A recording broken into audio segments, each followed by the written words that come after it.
Hey guys, Michael with Flatline here. Hope you're doing well. The topic of this video is the process that you need to follow in order to arrive at the correct pricing for your business, for your company. I've made several videos of the different parts of this, and I wanted to go into more detail and kind of let you know the whole process that you would start with. The first thing you want to do is you want to watch our videos on coming up with your man-hour rate, where we reference buying the spreadsheet from Profits Unlimited called Know Why You Charge What You Charge. But basically what you need to do first is you need to calculate your man-hour rate based on your business. As I mentioned in other videos, if you try to base your pricing on what your competitor's doing or what somebody in a completely different town or a completely different state are doing, you may be putting yourself in a bad situation, because while that may work for them and they're profitable at that rate, it may be very different for you because you're in a different place. You have different equipment, you have different costs, you have different labor, you have different overhead, and all those variables make it to where you have to come up with the pricing for your individual business. So first thing you need to do is you need to find out what you need to charge per man hour, per man, per employee, per hour, for you to be able to not only break even, but be able to make a profit. So in determining that, you're going to have to look at your direct cost, which include your labor, your equipment, your vehicle, all the stuff that's directly involved in that service. Your indirect costs, which would be your overhead, everything else, the cost to rent your shop, the cost of your admins, the cost of your marketing. Like, there's literally probably 100 things you need to factor in. So, look at that other video those other videos I made on calculating your overhead and then figuring your man-hour rate, and they'll help you there. And then I highly recommend you buying that spreadsheet from Profits Unlimited called Know Why You Charge What You Charge, because it really helped us out. But yeah, you're going to have to calculate that based on direct, indirect cost, and then your desired profit. Once you have that number, let's say it's $80 per man hour, that's what you need to be charging to achieve your desired profit margin. Once you've got that, that's great, but now you need to be able to accurately determine how long a potential new customer's property is going to take you to service, because it doesn't do you any good to figure out what number you need to be charging and you underestimate the amount of time that it takes to service a property, and you end up not hitting your desired man-hour rate because you underpriced the work. So the next thing we do is we do time studies, and I'll make a little video in detail after this showing you how we do time studies and the things to consider. But the next thing you want to do is you want to do time studies based on your equipment, your vehicles, your guys, and you want to see how long it takes them to service properties of different sizes. This is why we mentioned that it's very important to kind of focus on a certain property type and a certain size property. Like us, we don't service anything over a quarter acre, and we have very few properties even that big. Our sweet spot is 4,000 to 6,000 square feet of turf, because by doing that, we get very good at those properties. We get equipment that is catered to that size property, and we get a lot of data that helps us refine our estimating over time.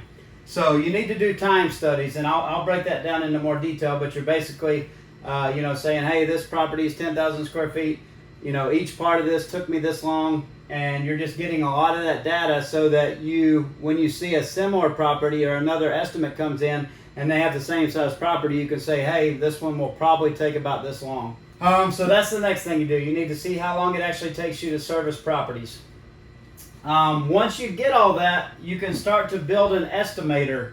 We use an Excel spread. Well, actually, we have an app that does it automatically now, that we don't even need to have a person input the information. But before we built that, we just used a spreadsheet, and we used all of this data that we got, and we put it in that spreadsheet, and the guys could just enter the property size and a couple of other parameters, and it would just pop out a price automatically, very quickly within a few seconds.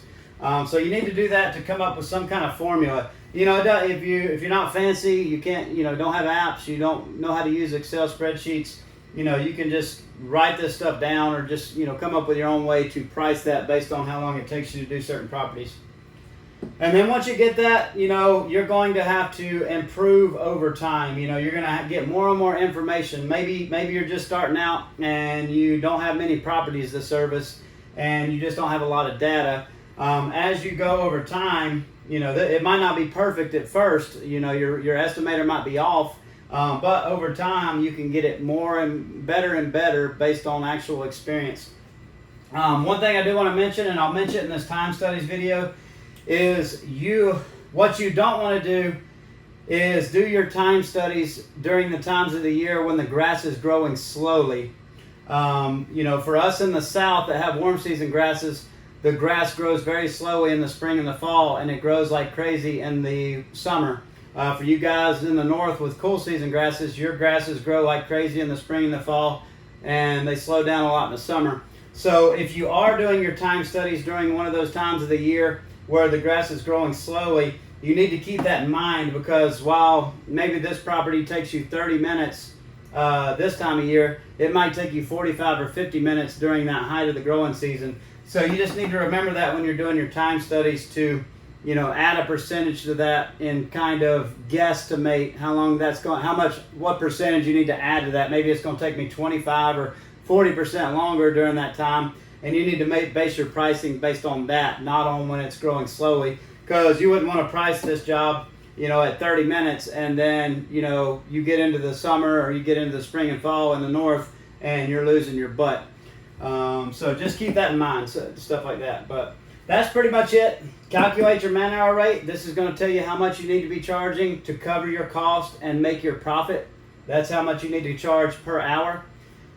Then you need to do time studies to see how long it actually takes you, or how much work you can actually get done in an hour, so that you can estimate accurately with your customers.